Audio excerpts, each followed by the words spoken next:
Welcome back. Hi. So good to see you. Thank you, Joe. Yeah, of course, anytime. So last time we chatted was over 2 months ago, over in San Francisco at the what's the AI Quality Summit or something like that. So good Well, podcast there. wonderful conference. I love that. Yeah, a lot of fun.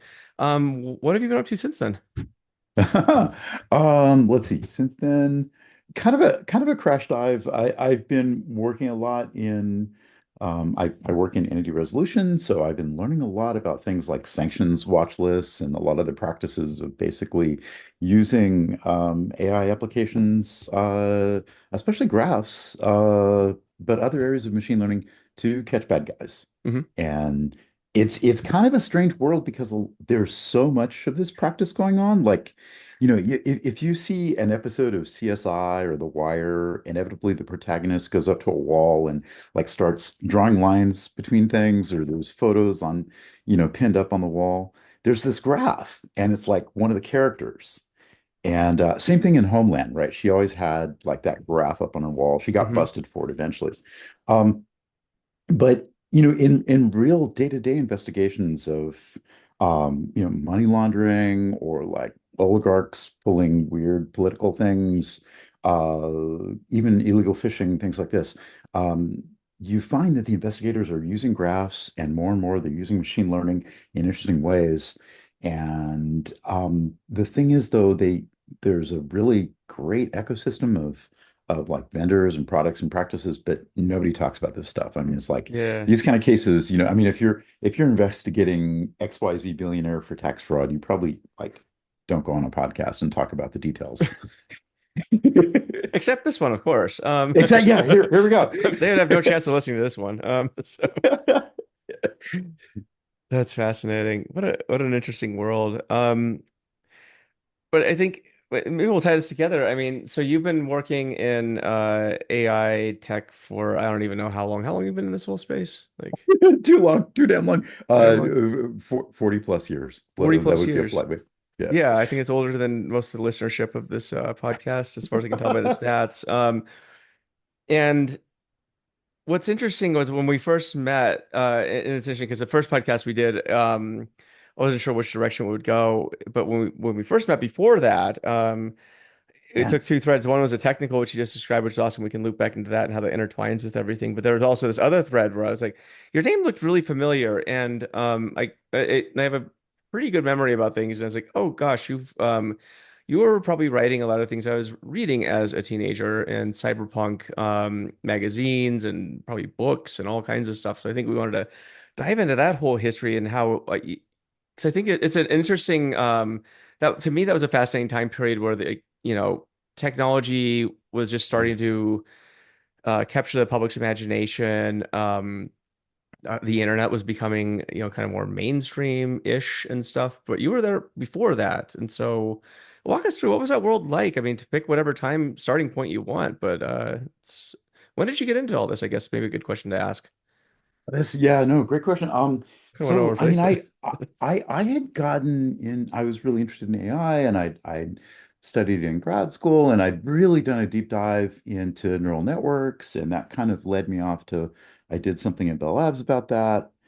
And one thing led to another. I got to Austin, Texas, because Motorola was building up. Eventually, they built up this lab and were doing hardware accelerators for neural networks. So I joined there as like the software lead, which was really fun. But being in Austin, that was the catalyst because like mm, Austin had Bruce Sterling had a Turkey City Writer Group, and so there were cyberpunk authors who had been in this writers group. And this was, I mean, at this point, I guess it was like 88, but their breakthrough had been like in the early 80s, with when Gibson publishing, getting Neuromancer published. So there were still a lot of people around who were doing short stories, and there were like writers' meetings. And Bruce used to call me up and come over and ask me to help him fix his Macintosh, no stuff like way. that. I mean, it was kind of a small community of like, here are science fiction authors. Oh, the other thing that was really cool was there's a board game company called Steve Jackson Games. If you've ever played like Illuminati or some of the other popular Yeah, titles, yeah. and they hired up a lot of writers, And so these were people who were doing science fiction short stories and getting books published, but then sort of their daytime gig was building games. And so there was a lot of play testing of like really strange rules for different, extension packs on games. And there was also like a really strong tech culture. Like at the time, Austin had this strange thing that it had like the most business per capita with East Asia because of like all that was going on in semiconductors and Interesting. so much trade back. I actually worked on a project for a while with Toyota engineers, and I did some visits to Japan and throughout like Pacific Rim. But so I guess there was this strange confluence of a lot of tech and a lot of interest in like pure Austen weirdness, as always, and also the science fiction leading over into the board games. And then as more and more of us started showing up who had some background working with internet working, like I came directly out of Bell Labs with like armed with lots of UUCP, and I'd been doing work on ARPANET, like going back to, No early way. 80s. Wow. 81 is when I first started on Milnet. Really? Yeah. So we, people started showing up there, and then I was working with this guy named Mike Gallup, who was he was lead circuit designer for the if I got it right, it was the MC68030. If you had a Macintosh back around then, you had these chips, and Mike was like the lead circuit designer for like thousands of engineers. It was pretty crazy. But after he wrapped that up, he wanted to do neural networks. So Mike would build, hardware designs in Verilog with a couple of guys on his team, and then he'd throw them over the wall to me, and I would run software simulations for like backprop or some algorithm. But at the same time, neither of us had read Neuromancer because we'd been busy with like grad school and stuff. So we were Yeah. both reading Neuromancer. We were like absorbed in cyberpunk culture. And then we would go to work and like talk about it, but we'd be building neural network hardware. And we're just like, this is kind of cool, isn't it? So I was super excited about that. And I think the thing that's still around, if you want to check it out, the thing I really loved was some of my colleagues at Motorola. They were engineers. They were really into doing things like embedded circuits. So, DIY robotics was kind of a thing. And frankly, a lot of them went off, if you see like Tom Davidson and some of the others, they went off and did this other little thing called Burning Man, where they do a lot of art installations these days. But back then, the idea was there were a lot of artists around Austin who were really interested in technology and a lot of engineers who were interested in art.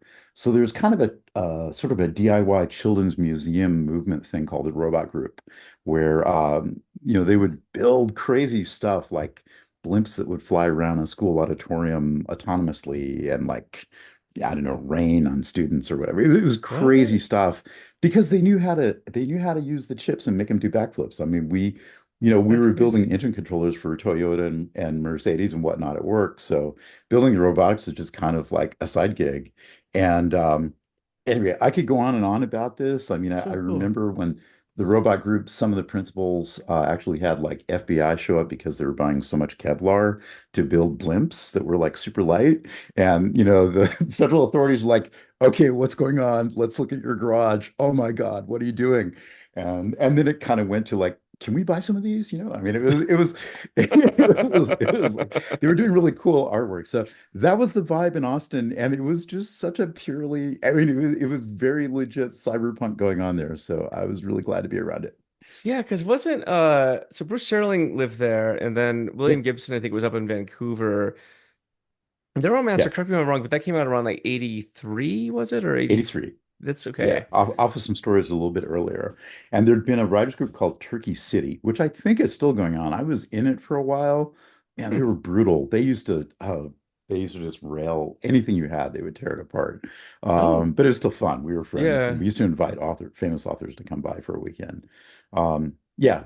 And it was weird because I would be at Bruce's place, and like an incoming fax would come in from Gibson. They were throwing stuff across the wall to each other, Yeah. um, ideating on new stories and stuff. So that was That's fun. interesting. What other authors was there? Rudy Rucker? Was he Austin as well, or was he somewhere else? I think Rudy, I think is from Santa Cruz, but Okay. definitely. So the what happened was I got involved. There was this weird little. local grocery store called Whole Foods, which at the Oh time yeah, was like local. one store. Yeah, And that's crazy.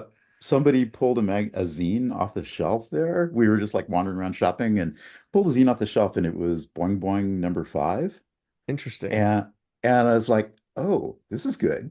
And I wrote some stuff, and there was a writing contest. So I won the writing contest, No way. writing about like, yeah, we did this article about because there was all kinds of drug testing going on at the time, and all of us hated it. We thought it was a stupid thing. So I wrote about some incidents that happened back then, and then got to know Mark Frauenfelder and came on as one of the contributing editors at Boing Wow. Boing. And there was a lot of confluence, like Gareth Brandman was doing all this stuff, and Rudy Rucker was one of the people who was around, and his daughter was also involved. Huh. I think, if I recall correctly, at one point I did a board game called Zine that was in Boing Boing, and Interesting. I think that Rudy Rucker's daughter may have been the illustrator for that. I'll have to look it No up. I way. could be wrong, And for the but audience, it was a cool community. explain what Boing Boing was for the audience. It's a big deal. Yeah, it was awesome. So there's a guy, Mark Frauenfelder, really super creative. His dad, I think, had been engineering at Panasonic or something. He kind of grown up around a lot of this, had a lot of exposure to what was coming on. A lot of like weird consumer electronics coming out of Japan. And frankly, he started doing these sort of like Xerox copied zines that were, it was sort of a love letter to his wife. Um, and so the two of them started turning it into a magazine, and they got other people involved. But the first couple of issues, I got them actually in a box in front of me. Wow. It was literally like something you'd put together at Kinko's. And then they started publishing more. And Mark was, I think at that time they'd moved back to Hollywood, because her family's from Hollywood area. And he had really high-end tools that he was using, but like, it was a zine. It was definitely low-end, do-it-yourself kind of thing. But he had some pretty good layout software, and he was really good at cartoon kind of work. And um, Carla had like a really interesting vibe of like how to position and interview people, and so we would uh, we would bring in people like Robert Anton Wilson, Wow. or Timothy Leary was also hanging around. Dang. It was just really fun, and I I really enjoyed getting involved with that. And then while we were doing that, we had a writers group on this thing called the Ah, Holders yes. Electric Link. So we got involved there. And then what happened was Steve Jackson Games, the board game company, they were building this new game, which eventually came out, but it was about a group of hackers that would plan world domination. And they were doing a planning session to like ideate about the game. And a telephone repairman came in to their office in Austin. And so the Southwestern Bell guy is like hearing them talking about hacking Oh. everything and taking over world governments. He freaks out. He calls his boss. His boss calls the Secret Service and says, okay, we've got a live one. We need to do a raid right now. They raid Steve. And I mean, Steve Jackson Games was so low tech at the time. They had one computer, they used it for payroll, nothing else. And none of them Right. really understood software all that much. So basically they got raided by the Secret Service because they were like the hub of this like massive global hacking conspiracy.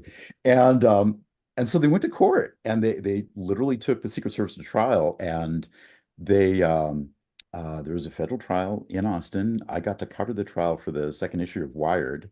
There's a little blurb in there, but it was kind of cool because like, I came in and I had hair down to my waist and was, wearing psychedelic clothes. And, one of the federal marshals threw me up against the wall and told me not to cause any trouble. And yeah, Really? it was great. It was great. But I covered it for Wired. And at the close of the trial, when it was clear, like, oh, Steve Jackson Games is actually going to win, their Secret Service agents, secret identities, they're testifying on on the witness testimony right now. When it was clear, I called up my editor at Wired, and I was like, okay, this is pretty good. So we literally did the thing where like I was standing in a phone booth outside the courtroom, and like I was calling it in, and John Patel, I'd never done this before. John Patel talked me through. He's an old newspaper editor. So he's like, okay, this is how we're gonna compose it. So like right at deadline for Wired number 2, we did this story about Steve Jackson Games. And they won a nice settlement, and they created an ISP based off that in Austin. And then a lot of weird, freaky stuff like us, Fringeware, started like being customers, being part of that ISP. And that just really catalyzed thing because by that point it was 93 and Wired was started. We were already doing a lot of work with Mondo 2000. There was a lot of Oh, crossover between us all. There's a bunch of other zines and long story short, we just kept noticing that all these different like zine subcultures, they had their own artifacts. Like they would all have their own t-shirts or, bumper stickers or some kind of thing that you would buy if you wanted to affiliate. If you're interested in Subgenius, you might get a shirt that showed like Bob and said Slack, yeah. right? And then you could show up at a Subgenius Devival and people go, oh, okay, you're one of us. And if you're really into like UFO cults, you get some schwa stuff and like here's a Xenon uh, uh, identity badge that will glow green in the presence of an actual UFO. And like you wear that and like go into a meeting and people go, wow, that's cool. So, I mean, we realized that there was this weird kind of subculture confluence. And we set up a mercantile basically for different subcultures. And we called it Fringeware because it was all this weird fringy stuff. And it was like, let's just like put your stuff up on consignment and see what goes. And um, uh, Bob Barker at Schwa was the one that just really took off. A lot of others too, but we started this thing based in Austin called Fringe, where it we kind of had spun out of like Boing Boing and Mondo 2000 and all that. But we ended up being a bookstore and online site and having a zine and having about a 7-year run. We did a lot of performance artwork, like with Survival Research Labs. Oh, yeah. We did a tour for Robert Anton Wilson. We had some sister stores like Forbidden Books up in Dallas, Jason Cohen. And we just had a network of like-minded people all around, really around the world, but certainly around the US. And in particular, what I found doing a little geospatial analysis. I mean, I was doing like neural network hardware at the time as my day job and then doing all this Damn. other stuff on the side. What I found was like we would sell magazines and we would ship stuff out and it would really resonate wherever there was like a really conservative, we would call it a red state now. But where there was like a really conservative area, there would be a pocket of people who were like, oh my God, I need something as an antidote. So Yeah. like, there were places like in Kansas City, there was this one set of stores where if you needed to like get refuge from the rest of Kansas City, you would go to the store and buy zines. And we were like, why do we sell so many zines there? And then I went and visited. I was like, oh, I get it. Okay, here, how can I help you? Oh, So it was this strange, weird network across the US. And it was, anyway, I'll stop babbling. no, You've no, got no. I mean, no, questions. it's interesting you say that because that's exactly my experience. So um, I was growing up in Lander, Wyoming, of all places, because for a lot of reasons we decided to move there in the mountains, in the middle of nowhere, and I found my clique of weirdos in junior high, high school, and it was exactly that. Like, Yeah, lots of zines. We'd go to maybe Denver to get them. We were all yeah. major subgenius dorks. Uh, yeah, like, it was hilarious. Survival Research Labs, we used to watch like didn't they have like mechatronic battles and Yeah, shit? Yeah, like we used to watch that all exactly. the time. Yeah. Yeah, and just reading all the scenes, I think that's yeah, I could say it's like your name looked really familiar. And then but I can attest to that because like there's nothing to do there. I Except I think just understand. like do lots of drugs and read these wacky books or zines. I mean, it's a town where there's like literally nothing to do, especially in the winter where you're snowed in and can't go anywhere. It's like that's all we did. Yeah. So I mean, that speaks to your point. But it was like, you talk about it's a in that town was like full of cowboys at the time. Yeah. Now it's a cool like hippie town or whatever, outdoorsy town. But back then it was just the dark ages. There's nothing there, and like this is our only link to the outside world was the stuff that you just described. So, Well, my mom comes from Rifle, Colorado, which oh yeah, is yeah, much like good what you climbing there. described. Yeah, Lauren Boebert was the representative yeah, there. yep. Yeah. Yeah. Um, wow. So in Denver, did you ever go to a bookstore called Tattered Cover? Yeah, I've been there. Yeah, remember that Oh, place. awesome. For a long time, I dated someone in Austin for many years during this period, and her mom had been like the first employee there. She'd No basically way. grown up in that bookstore. Yeah, It's a good bookstore. it's a great Think they place. shut down a few locations recently, which just kind of sucks, but that's how it is I with heard bookstores that. now. Yeah. And also I used to heard go that. with records from Wax Trax. So for Oh whatever yeah, reason, Wax Trax was a Chicago industrial label. So Ministry was yeah. on it and others, but they had for whatever reason a satellite in Denver of all places, and they could never figure out why it was on Colfax. I think it's still there. Actually, it is there. I walked by it last year. Which is kind of a trip, but yeah, it's interesting. Like with these and the other lifeline back then, and this is something that might resonate with you, are bulletin board services. So back in the day, so I had an Yeah, early internet yeah, connection. I got my internet connection, I think 91 or 92, because my dad's like, um, if it's a thing you're interested in, go for it. I think I read about the internet on an early edition of Wired or something. And I was like, well, no, it was before that. Either way, it was like got that, and then it was on the well, and I think yeah. Usenet and a few others, and bulletin board services were the other one. So I was always dialing in because it was cheaper to call, but it was like the my own private Idaho, I think was one of the Oh, bulletin I board remember. Yeah, services. Yeah, yeah, yeah. yeah. But that was it was a lifeline. I mean, there was just I can empathize with people like in those cities like Kansas City where there's nothing to do. So it's cool, but that It was a life back then. it there was a lot of overlap with the music scene. I mean, you mentioned about Wax Trax. We Ministry moved near Austin for a while. Yeah. And actually there was trouble. They got in trouble with the police. And one of our friends, his dad was an attorney, helped Jorgensen stay out of jail or something. But they were around Butthole Surfers, But yeah, like when they're we from did there. the SRL show, they came and helped us when we were like producing. No way. And their manager is a really good friend. He had this thing called Terror Worldwide, which was like silkscreen t-shirts and bumper stickers and whatnot. We used to sell Hmm, all of those. He's still around. He's outside of Austin.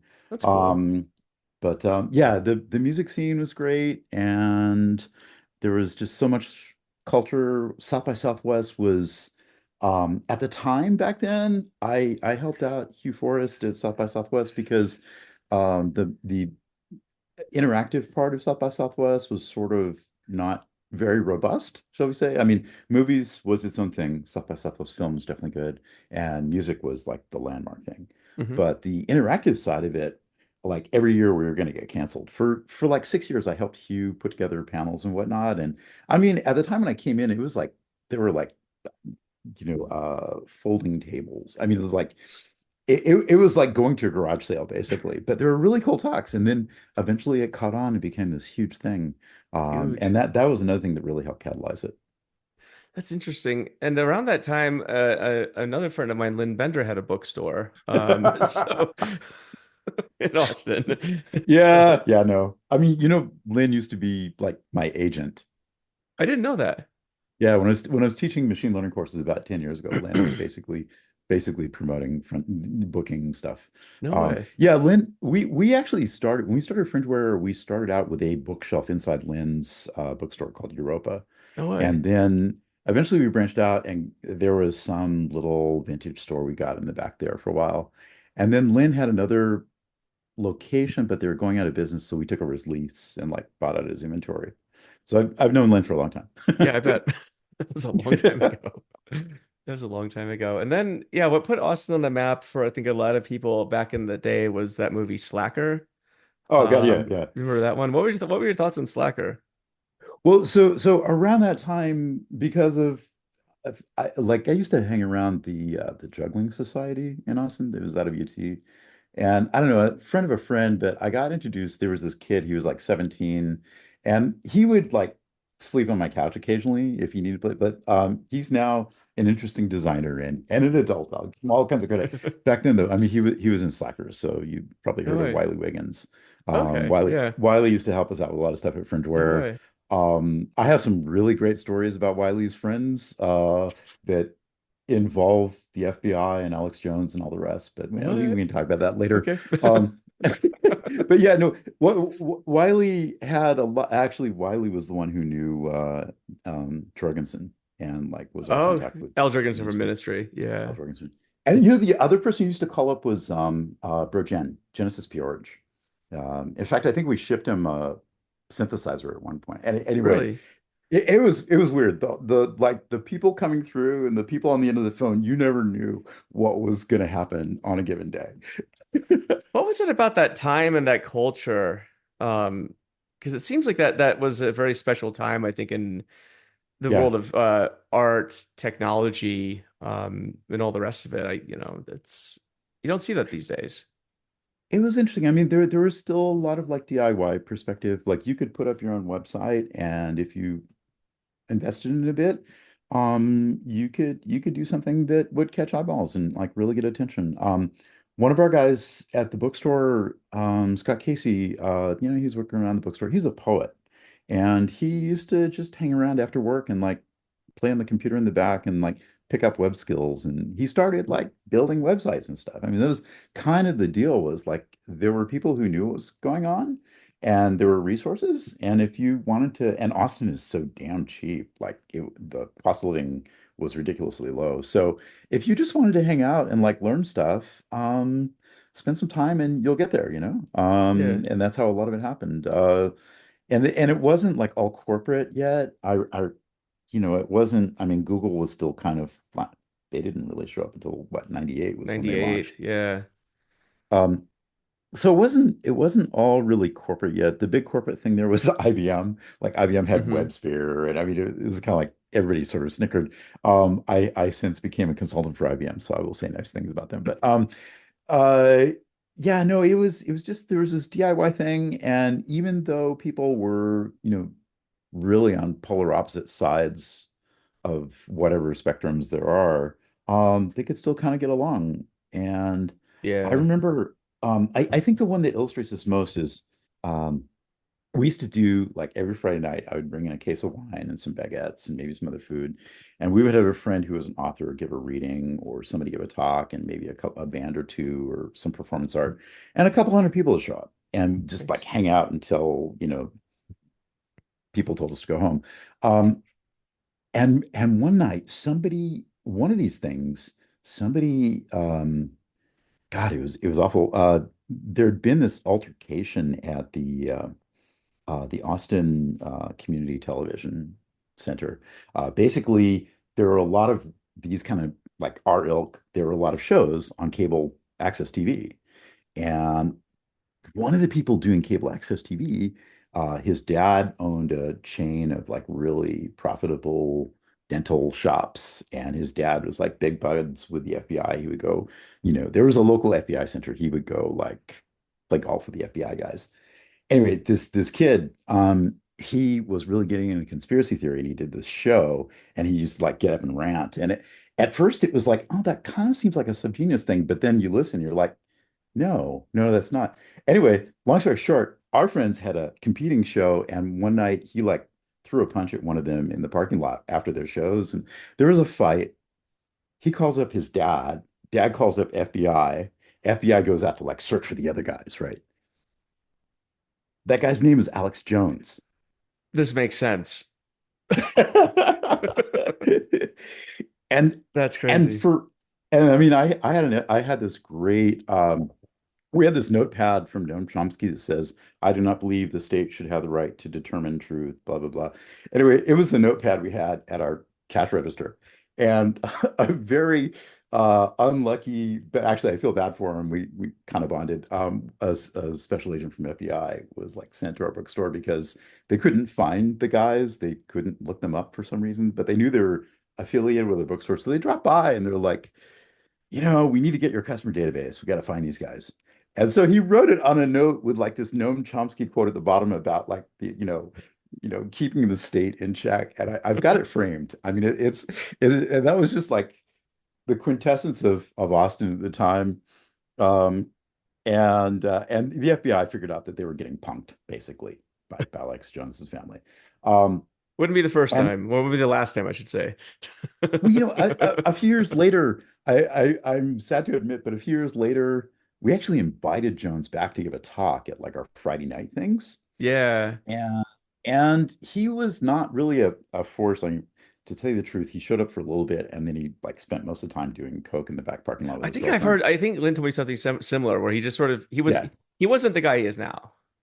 No, but his crowd showed up, and they were mostly like Wackenhut, security guards, middle-aged guys, Yeah, and they were sort of like proto-Trumpies, right? But interesting. we were on the drag, and we would always have like a keg and some wine and whatnot. So I don't know if you've ever heard the term, but there was this notion back then of what we would call gutter punks, and they were basically kids who came from really wealthy Yeah, families, and they would like pretend to be homeless, wearing like $400 leather jackets. They would pretend to be homeless and like beg for food. They would always crash, and they were underage, so they were trying to crash and steal beers, right? So we are doing this Alex Jones event, and my friends were like, "Okay, if you're going to do that, we're going to get you back." So they staged a protest against literacy because they knew that like Alex Jones's crowd, they were all union, but they didn't really get, subtlety. So my friends are out there doing a picket line to keep Alex Jones's people from coming in the door, which worked for a while, surprisingly. And they were protesting literacy at our bookstore. And then the gutter punks were like sneaking in to steal beer. And in the middle of all this, like Jones goes in the back to like do lines of coke. And there was this like altercation between the gutter punks and the walking hut guys. Because they're like 20, 30 years apart, right? yeah. And somebody popped up and said, "No, no, no, let him talk. This is democracy, man." And like we had this like, sort of emergent parliamentary rules between the two opposing groups. And like Scott Casey and I looked at each other. We're just like, our work is done here. I mean, that was a time when like people who were so diametrically opposed could actually like hang out and have a beer and talk about it. And I dread to think of if those groups were all in the same room today, what would happen? Oh, they wouldn't be in the same room. No. It just would never happen. So it, I, that, I feel bad in a way because we were kind of making fun of conspiracy theories. I mean, we were like a source for conspiracy theories. Like, what you want a conspiracy theory? Well, here's the next 12 that might be interesting, well, I mean, the Church And of Subgenius was basically just a parody of conspiracy theories. That's all it was. it, exactly, we thought that would be fun, and some people actually took it really seriously, and then darker things happened. So that's kind of like looking back. It was a fun time, but it kind of parts of it really metastasized into something very Well, because different. it was harder, I think, to find information back then, right? And the internet was Yeah. so new, and people, it was, I mean, there were just urban legends that went around, and you had no way to verify anything at all. Like, was Marilyn Manson indeed the actor from the Wonder Years? I don't know, probably. Like that was the one that was going on for a while, and um, but then it sort of manifested itself, and because you had like it in Waco, Texas, like the Branch Davidians, like that Yeah. was one where that ended very tragically, and other things like Heaven's Gate, which is sort of a doomsday cult that I think became sort of a proto meme in a way because you're just like No, man. they had nice shoes, We so we overlapped with them some. Yeah. oh no, what? Well, so okay, so we were doing this. So there was a Devival. There was actually a couple Devivals that were of Explain a note. But devival real quick for the audience because I think that oh yeah, might be a key point. well, part of, I mean, Subgenius. So Ivan Stang, I won't reveal his real name, but a friend in Dallas, he and a buddy had, how should we say, they had realized that there were these like UFO cult meeting kind of things going on. And, typical thing, I mean, these were like sort of 20-ish guys, like just hanging out, not really doing anything. But they were kind of into doing documentaries. They were just screwing around, right? And they realized that there were like, women who were a little bit older, shall we say, than them, but, not so much. And if they showed up at these meetings talking about UFOs, their odds of getting a date would be much higher, shall we say.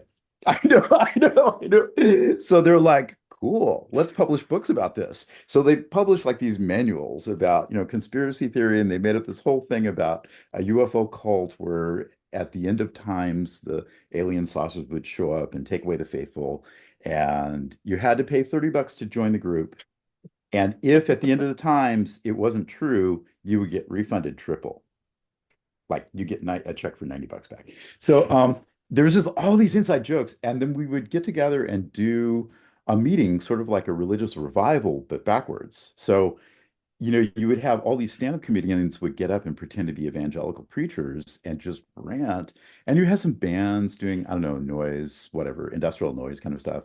And like around, there was a group called Satan's Cheerleaders that was really great. They used to hang out and do like pom-poms and you know, they sold all kinds of weird paraphernalia. And Stang would do things like having a 24-hour marriage ceremonies. So, I mean, if you need to be married for whatever reasons, it's only for 24 hours. And so we would just do these like mass things with a lot of strange people would show up, and it would be this huge fest. And we were doing one of these during the Survival Research Lab show because we had 5,000 people show up at like the Texas Speedway. And we had rent-a-cops that like shook us down for extra money. It was all kinds of crazy stuff. Survival Research Labs likes to prank their producers. So we had 3,000 people lined up, like trying to get in who hadn't paid in advance. And there was this big line of people coming in the raceway. Survival Research Lab went out and got a tank of putrescine, which is what they dope the natural gas lines with. Mm. So if there's a gas leak, there's a chemical inside that makes it induces fear, like it smells like dead bodies. And so this is something that like, your utility companies use. Survival Research Labs went and got like a bottle of it pure, and then they started spraying the line of like people who were trying to get in to induce fear, and they're cranking out industrial noise, and they had all these robots with flamethrowers, and it was just like, wow, you would not want to be tripping and be here, but actually about half the people were. And so Subgenius, Steve Bevlacco was like the business manager at the time, and he was portraying himself as Jesus. So he would dress up in a robe with sandals and kind of look the part. He would walk up and down the line going, the end is near. You will all be granted salvation through the gates and all. And people were just tripping their brains out and also getting dosed with putrescine. And so we kind of bonded, right? And because we were going through, and also we had like oodles of cash because we were taking all the receipts. So, we were like, oh no. Um, so we kind of bonded over this, and like Stang and his wife came and like stayed at my house that night. Um, and the next morning we woke up, we were like eating breakfast and we looked at the paper, and that was Heaven's Gate. And like we just looked at each other and we're like, okay, we have to start writing like right now because these people have ripped us off. Like these people had a doomsday cult and they actually killed themselves.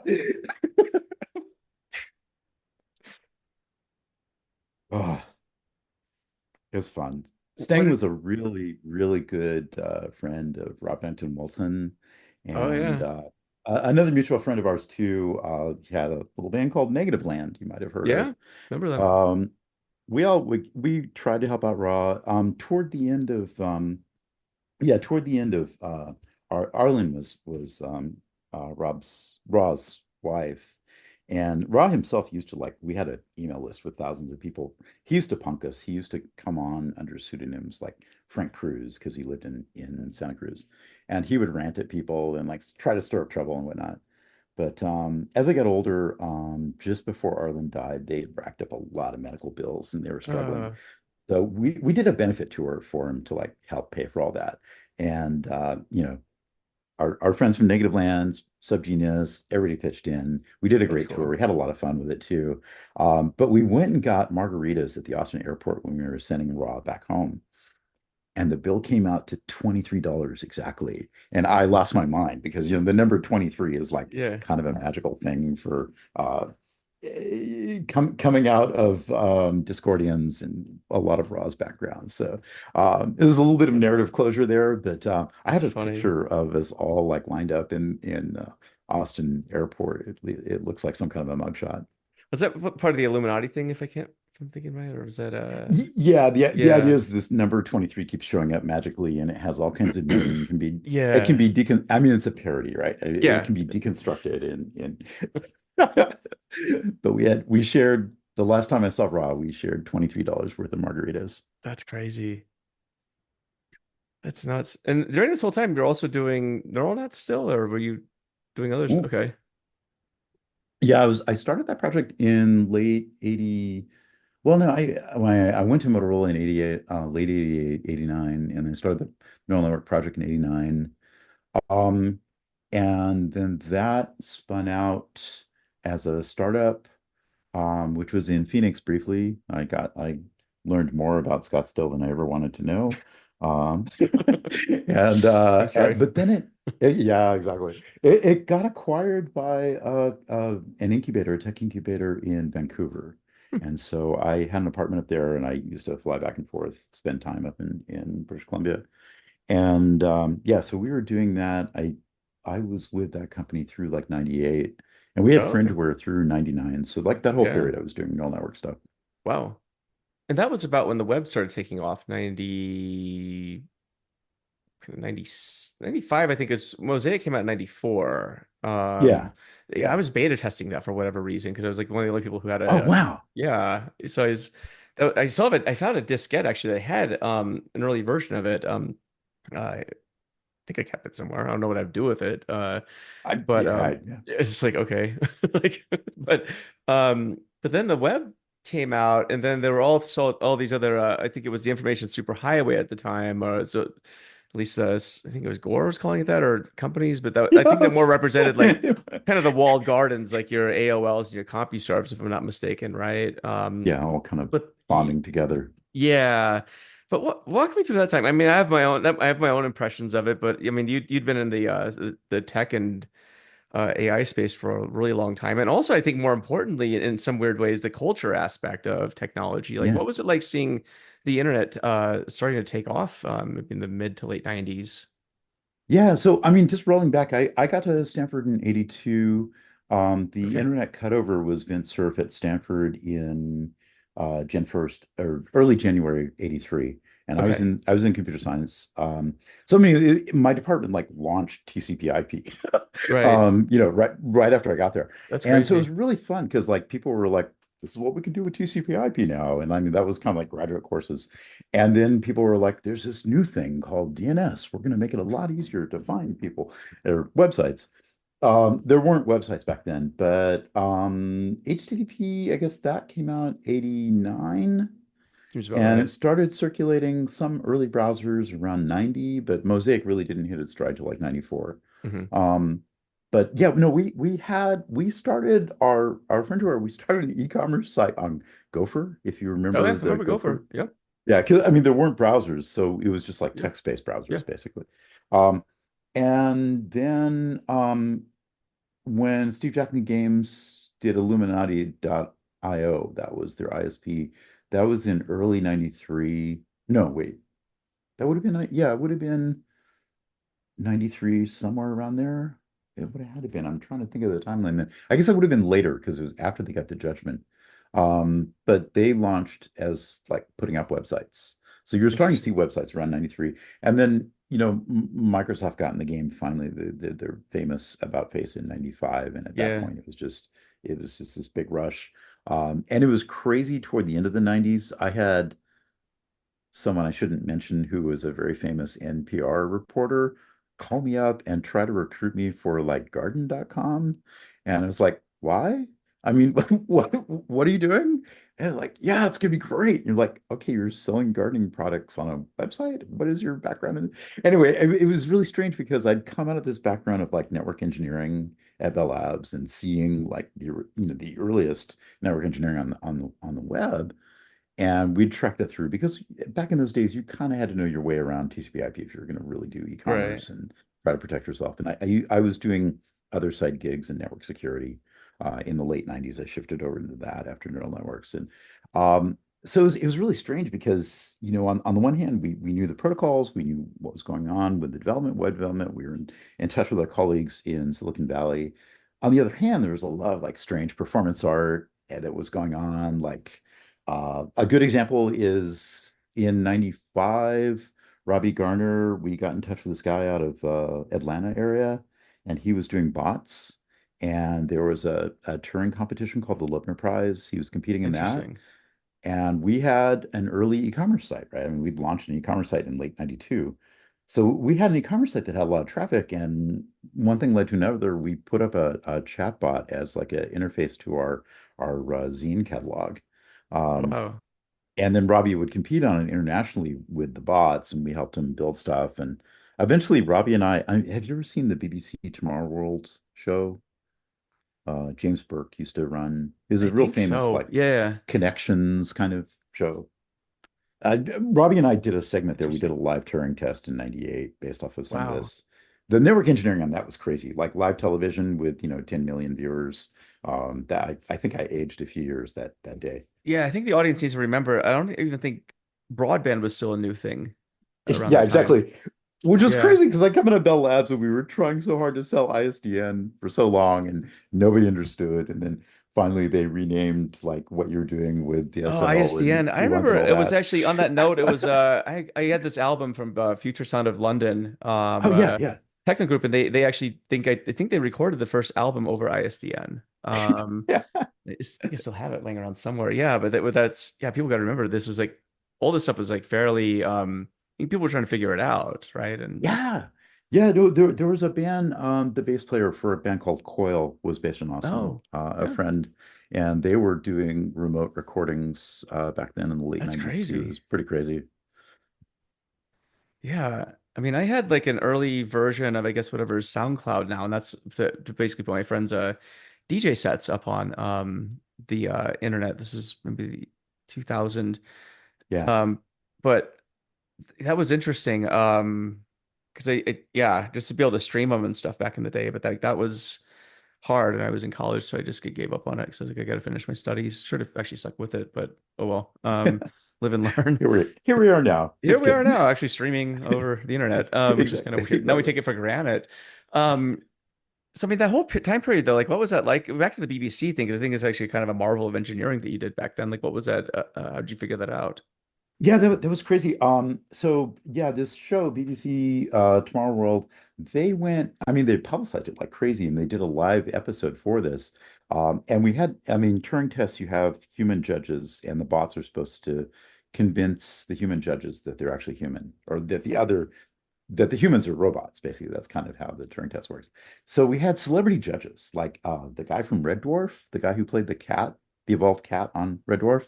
He was one of our judges, and Philippa from BattleBots, and you got to work with a lot of like really fun kind of science fictiony people. Um, but the long and short was, we had it was both was it UK Telegraph and BBC, and we worked through their web properties, but then we just basically did, you would call it a web app these days. We had a pretty high-end connection pipe into a facility we had in Austin that had a Wow, lot of like it was basically its own ISP, but we dang, were this was 98, so I had left neural networks, so I was doing network security. I did work on firewalls and security stuff for our friends in DC. And so we had a pretty good pipe and really strong capabilities to fend off if anybody was attacking. So we ran out of there and just had to make sure that, all of the configuration was set up. So, I mean, it wasn't like we were streaming video, but still, it was pretty high volume, and we had effectively these web apps, kind of back in the day when all of that was based in Java. Um, but we were putting up these different bots, and then they were competing in real time against actual humans, that's and then crazy. people who were viewers were voting on it. They were interacting and voting. So. Yeah, the network engineering on that was really hairy. And like I say, I think I aged a couple years that day. Um, but I learned a lot, and other people do this all day, every day. So that's great. Yeah, But that's real interesting. I kind of fast forwarding to today, does it feel like AI is undergoing a similar gold rush to what you saw back with the internet? yeah. Yeah, it's really nuts. I mean, it was crazy because we just had so much building up and like people who really didn't have a background in this kind of internet working technology were suddenly jumping in and like, Yeah, in Austin they were like making 100K a year, which, in Austin in the late 90s, that's a lot. that was intense. And we were just kind of looking at it going, okay, well that's really odd and it's also kind of sleazy and I don't think this is going to go well. And then, a couple years later, 2000 rolls around and boom. And like all my clients are gone at that point. I became an adjunct professor at a local community college. I set up a network security program, which is really fun. It's basically capture the flag, but done in like, multiple courses. And at the end of the course, it's like you walk into the room and I put up a Red Hat server and it's like, well, we lost the root password. Can you get it for us? I've taught you how to smash the stack, so go for it. And so some of the students I had back then, I mean, they ended up doing security for banks and whatnot. It was a really Mm. fun program. But I had to do that because I didn't have like any other means of making a living. And a spin-off was we actually had a startup that came out of it, but we did this weird series of events called Linux Top Gun, where we would have teams competing against each other, and like FBI would show up and just like be on the network and like watch. And one of the 2600 teams actually Oh, no way. tried to overtake the infrastructure and knock us out, and therefore prevent the competition and therefore claim to win. But to do that, they used and they used something that showed up like the next Wednesday as a 0-day attack, but they were using it days before in front of the Whoa. FBI, and the FBI people were just like, "Thank you, you're doing our job for us." And I was like, I can't believe these people were that stupid to like. I mean, they had like some seriously good hacker wares, and like they blew it all in public. Oh, maybe Um, explain for the audience 2600. I think it's actually oh a pretty yeah, key piece of it. Yeah. yeah, that was cool. And I was mentioning Wiley. Wiley Wiggins is another friend of mine who was around 2600 a whole lot. So there's a guy named Emmanuel Goldstein. That's not actually his real name, but he's out of Long Island, and he's had this zine going on for like decades, really. But he kind of had a thing, collective back in New York City area, and he would put together like every quarterly he would compound a whole bunch of interesting things about hacking. And I mean, I'd come out of Bell Labs in the New York City area, and I had a lot of friends on either side of that equation. Um, and they would go on the road. We hosted them. They did a show at Fringeware, and it was hilarious because they brought this enormous bag of like 2600 t-shirts, and they didn't want to take them back, so they were trying to offload them on us, sell them to us. And what we didn't realize till later was like the ones on top are okay, but the ones below were all discards, so they're trying to dump it on us. And so my girlfriend at the time was a pretty good seamstress, took them, cut them up, and made them into panties. And like we would make like two or three pairs of panties out of every 2600 shirt, which really irked Emmanuel Goldstein. Because so anyway, that was kind of fun. We got back at him. But That's yeah, no, hilarious. 2600 was like a force of nature. When I covered the Wired story about Stu Jackson Games versus Secret Service, Wired didn't, they only wanted to like publish 400 words or something. But to their credit, 2600 published the whole thing, including my wacky courtroom sketches of like Secret Service agents, undercover Secret Service agents. Um, and I've done some others. I did some other things with them back then there too. They used to have meetups, conferences. There was kind of a spin-off around Texas. There was a quite a hacker culture in Houston, some in Dallas. There are other things tangential you might have heard of, like Cult of the Dead Cow.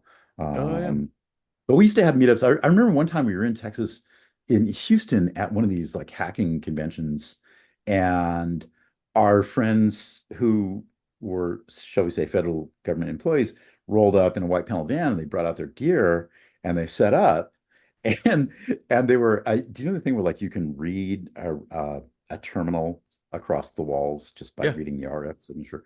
Yeah. So we were like looking at transactions on the hotel, Oh. whatever, the concierge or whatever. So we were like watching the transactions go across on the screen, and it was this interesting thing because it wasn't like, being a hacker will get you thrown in jail. It was more like, no, actually, they're here to recruit. Like, some of the people have jobs. It's like, do you want a job? Do you mind moving to DC? So yeah, there strange stuff back there.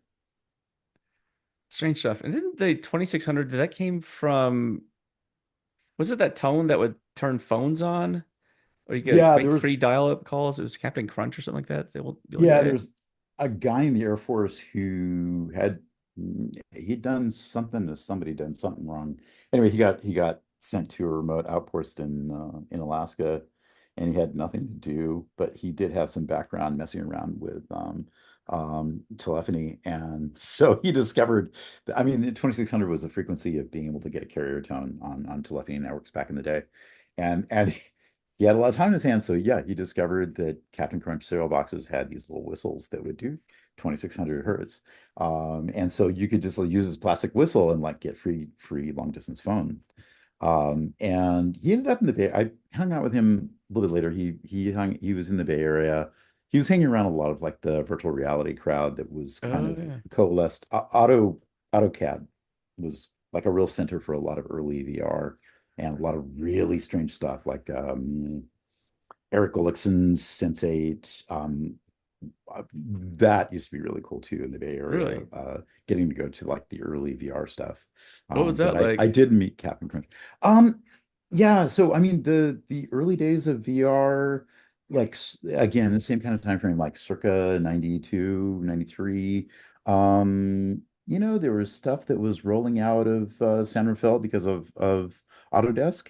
And then there was also a lab going into University of Washington. In called Hit Lab. And so there's a lot of stuff going on. And obviously Hollywood had a lot, and there was stuff around Xerox PARC and all that. So West Coast had a real concentration for a lot of like early VR. And Intel used to throw these strange little invite-only parties with all the gear, and 100 people show up and show off stuff. And um, you know, bizarre. A lot of strange ideas. I got to meet yeah, definitely a lot of interesting friends back then. One of them was Timothy Leary. He was hanging around some of Oh these no way. events, and he really loved virtual reality. And he was also helping out with Mondo 2000 and Boing Boing and whatnot. So it was a small world, basically. That's Todd crazy. Rundgren was really into that kind of stuff too. He used to hang around. A lot of yeah, a lot of weirdness. Maybe explain who Timothy Leary is. I think he's Um, okay, so Timothy Leary was he had been, I think, in World War II. He was an army officer. He went to Berkeley, studied psychology. One thing led to another, and he was doing some work with psychedelics as a matter of psychotherapy. I think that was by that time he was already back east. I believe it was Harvard. I'm not sure, somewhere around Boston. And a guy who's now known as Ram Dass later became known as Ramdas. Anyway, they had a protocol for doing research using psychedelics, and he eventually like really got into it. And obviously, this was the '60s. There was another group out of the Stanford area. Um, uh, if you've seen One Flew Over the Cuckoo's Nest, yeah, Ken Kesey um, and those guys. yeah, Ken Yeah. Kesey. Ken Kesey was in a writers program, the creative writing program at Stanford at the time. And there was a kid, actually went to high school I live near Sebastopol, and our high school, one of the kids that grew up here, actually two of the kids that grew up here, started a band later that became known as Grateful Dead. So they were hanging out down at Stanford by that point. And there was the electric Kool-Aid acid test because Kesey was slipping stuff. He was working at Arrested Mental Hospital. And so he was slipping psychedelics out and like having parties at Stanford. And, that kind of coalesced West Coast. And then Larry was doing the thing back East Coast, and eventually Haight-Ashbury and all that happened. So, yeah, a lot of early psychedelia. Later on, Timothy Leary, he did go to jail for whatever reasons. If you talk with him, read his histories, it was pretty dubious, but he was in jail, actually in my hometown, San Luis Obispo. He escaped while he was there. What? My best friend's dad was like one of the guards when Leary escaped. That was hilarious. Oh no. It wasn't really all that high security, and he had a friend, and they did the wire thing and got over the fence. And um, but he fled, and then I don't know, he made nice with the government. But he really kind of turned more toward like what was going on with technology. And he got super interested in what was going on with internet and how people could share, collaborative thoughts and whatnot, like using technology. And virtual reality really resonated because, Hmm. and so just one little anecdote. When I first met him, there was like a room, and it was in this conference in LA. Todd Rundgren was like in the next room doing his Oh VR no stuff. way. Leary was showing off some software. He had like some psychotherapy software that was kind of, it would joke with you, right? It would mess with you. And so I went up and I started talking with him, and he like did a psychoanalysis of me. And it's like, it came back and said, I'm a nobody. And he was like really into the idea of a nobody. You're like, your pure essence.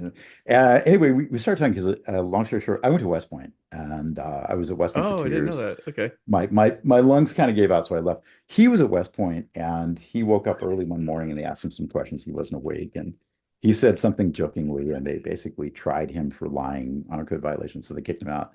But we both had that West Point background, so we started bonding a bit, and we started talking, and like all of his acolytes were there in the room, and then we started talking about West Point and like going to parties, back in the East Coast when we were in the Army, and like everybody fled. They're just like they heard that, and like here's their idol, right? And here we are talking about how much fun it was to be What? in the Army, and and so we just hung out in the room, played with software.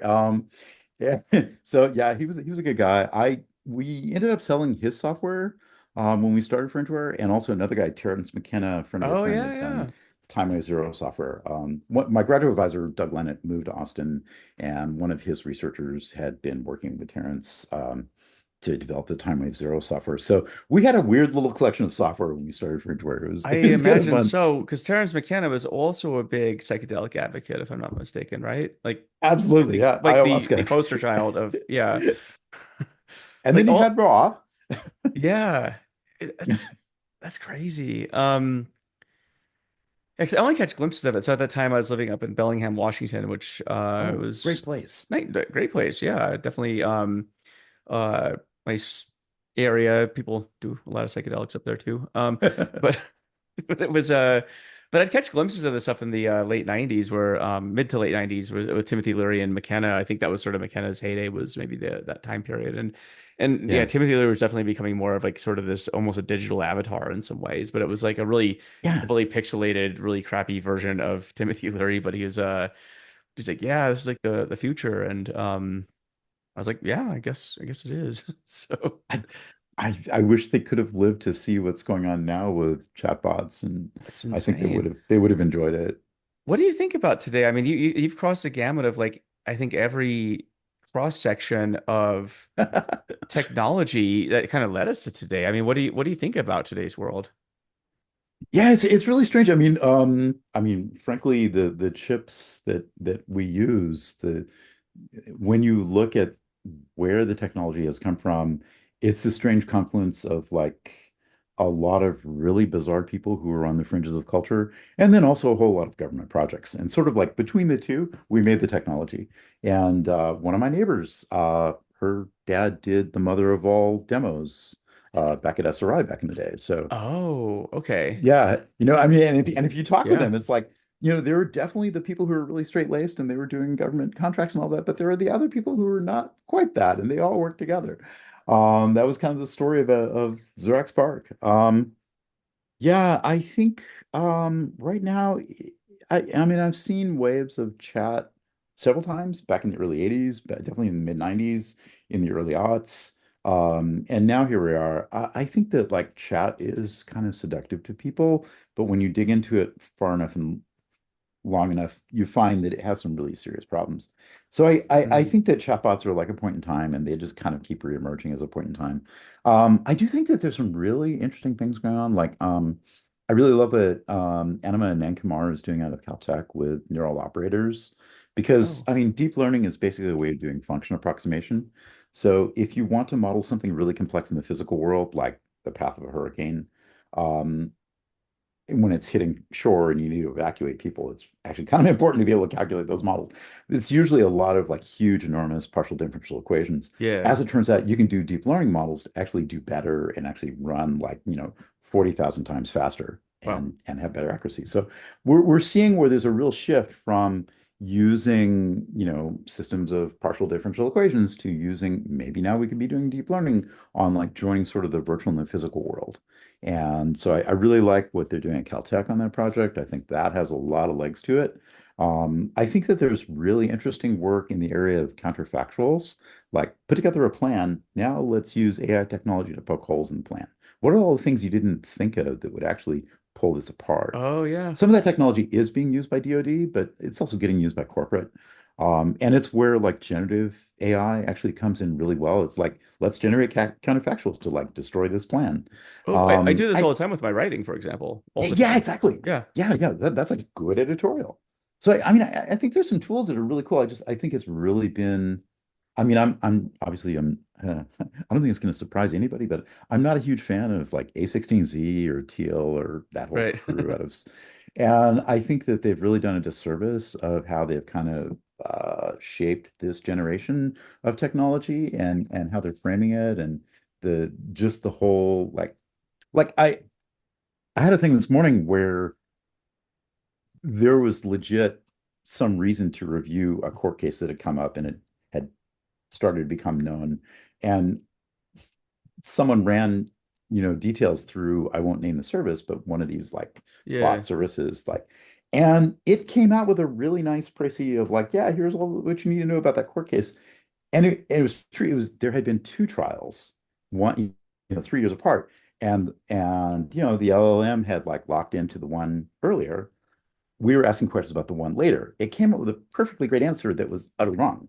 And it just really illustrated to me that like even people who know what they're doing, yeah, I mean, these kind of tools can be kind of flaky and we need to own that. We need to be cognizant of it. There are places where you can use generative AI. There are a lot of reasons why it's not indicated for a lot of use cases. But at the same time, there's stuff like reinforcement learning that does crazy stuff. I mean, Hmm. I think we talked about it before, but like what Quantum Black did, I think they've won the America's Cup sailing competition twice, evolving not only the ships, but also the teamwork, like the training for the Mm. human to be able to navigate a ship that would otherwise be impossible to navigate because it was too advanced. And like we can use reinforcement learning to develop policies and shoot holes in policies and like get them back on course. We can actually use that to design things. And so generative approaches, they have their place, but it's a fraction. Yeah. Um, there's a lot of other stuff that I really think that in the hybrid between like symbolic AI, knowledge graphs, whatnot, symbolic AI and the more statistical approaches, when you start to blend them together, looking a few years out, there's pretty good math research for that right now. So I'm actually pretty hopeful, but not in the way of like Mark Andreessen hopeful.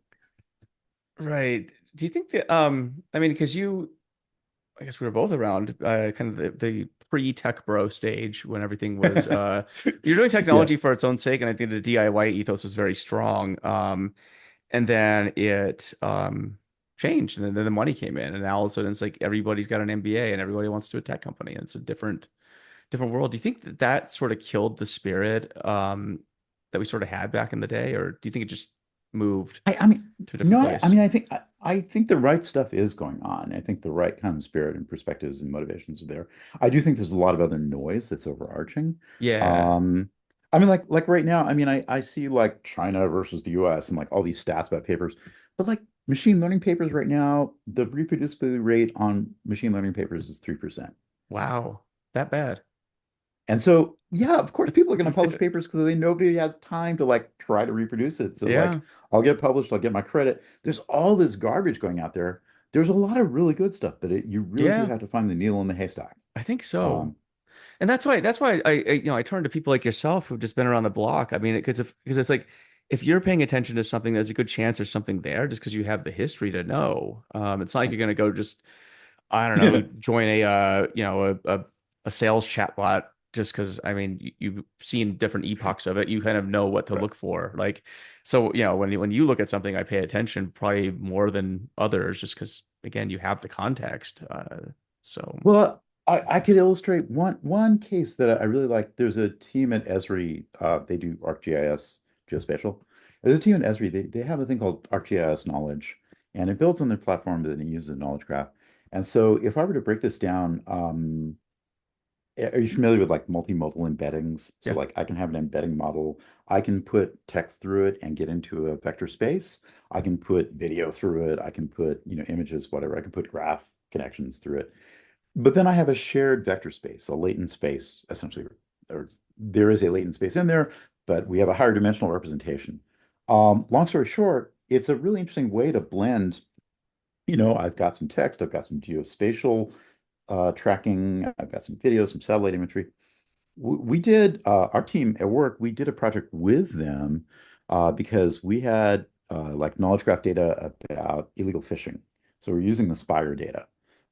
Spire is a data set. for like tracking maritime ownership and different facts about ships at sea. And then we had watch lists for illegal fishing. And then Esri had like geospatial data. They would see ships, rendezvousing out at sea and doing some kind of operation. And some of them would be known to be engaged in illegal fishing, but they might change their transponder. So we have machine learning technology, we can cut through that. They might turn off their transponder, but we have geospatial technology. We can do essentially trajectories and like figure out who's moving together. And then we had other technology as well, that other, stuff we could bring into the graph. Long story short, they were able to, I can show you the case study, but they were able to track Chinese illegal fishing fleets off the coast of Peru. And there were patterns that they're using because these are industrial operations. Like you have a couple of boats that catch the fish and they have to offload to like mitigate their risk, and there's other processing. But what they did was they went in, like using multimodal embedding, they got all the different facts together, so to speak. But then using like graph machine learning, we're able to figure out the patterns that were used off the coast of Peru and go back and search for those patterns elsewhere in the world and catch other No illegal way. fishing. And so like I love this because I mean this is a super, I mean you see this in like vlogging, you see it in fishing, you see it in like, anti-democratic campaigns being done in, Southeast Asia. Um, you see these patterns and you can use AI techniques to like catch the bad guys. And that's what I do for a living these days, is That's working so in an area cool. of that technology. But I think there's something really there. Unfortunately for our stuff, like the people who really do it can't talk about it much. So Right. that's kind of where I'm in the hot seat. Happens. Yeah. Part of the job. Well, Paco, I know we can talk all day, and maybe we'll get a chance to do number three at some point. Um, Awesome. it's been such fun talking to you. I just feel like you're one of the guys I could I love just it. talk to for probably hours or days, and probably wouldn't even exhaust everything in your your experience. So, yeah, zooming out though, like, what are you excited about over the next year? Um, wow, yeah, next year, I really think for me, a lot of what's going on with hardware, so much investment in like AI chips, I think it will have a lot of spillover in other areas. We're seeing where there's going to be windfalls for different kinds of technology to take Yeah, advantage of the new hardware advances. And I mean, NVIDIA is going strong. They're doing really cool stuff. Full disclosure, NVIDIA has been a customer of mine for a few years, and I'm still working with them on some stuff. that's fine. But yeah, no, I think there's a lot going on there. AMD also really cool stuff going on. So I'm really excited to see as more and more hardware as capabilities become less expensive. That's always been a limiting factor in AI, is just the hardware component. Hmm. And I think that now we're really turning a corner on some pretty dramatic advances on the hardware side. Maybe not for what is being put in the press release, but for Yeah, what the eventual usage of it will be. And that's the thing that I mean, it needs a lot of really interesting software and open source, of course, on top of it. But that's where I think I'm really, really hopeful. that's cool. Awesome. Well, Paco, see you around sometime. Thank you. So I yeah, look thanks, forward, man. hopefully get to catch up soon. Thank you Love so to. much. Yeah, thank you.